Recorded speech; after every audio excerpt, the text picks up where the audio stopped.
Igeri-ini ria guthaitira maria maturigiciirie, gikundi kia Arutwo kuuma University ya Embu nimanyitaniire na muingi wa kaunti ino mari na muoroto wa kuhanda makiria ma miti 9,000. Gukinyaniria na riu arutwo aya ni mahotete kuhanda miti 5,000 iria niyo maingi manahanda gukiringithanio na miaka ya na hau kabere kuria mahandaga o miti 3,000 ta uria murugamiriri wa Arutwo University-ini ino Frederick Njoka aratariria.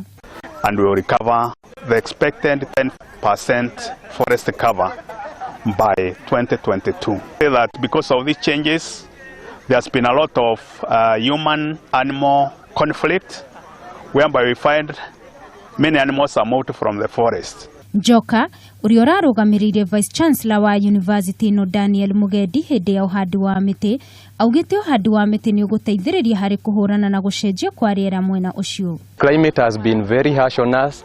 People have really deforested our natural resources. The rivers have dried, and that is why we take it as an initiative to come and join them because at the end of it all, we and our future generations will be the beneficiaries of this. The area around the area will be good, and also we see development we use trees to produce many things, and whenever we have them, we cannot get problems.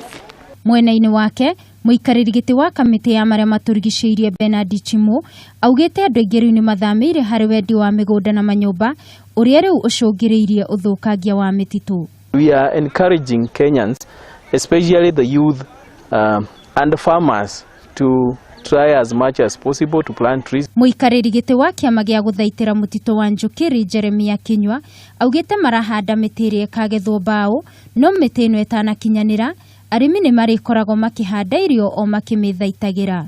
Na wananchi wamekubali, tumeshirikiana pamoja na Community Forest Association pamoja na institutions ili tuweze kuona miche ambayo tutakayoipanda muhula huu ni miche mingi. Muoroto uyu ukinyaniirio kurumirira uria Minister wa maria maturigiciirie Keriako Tobiko kuga andu mekirire uhandi wa miti niguo gukinya gicunji gia 10 hari kuihuria mititu iria ithukangitio gukinyiria mwaka wa 2022.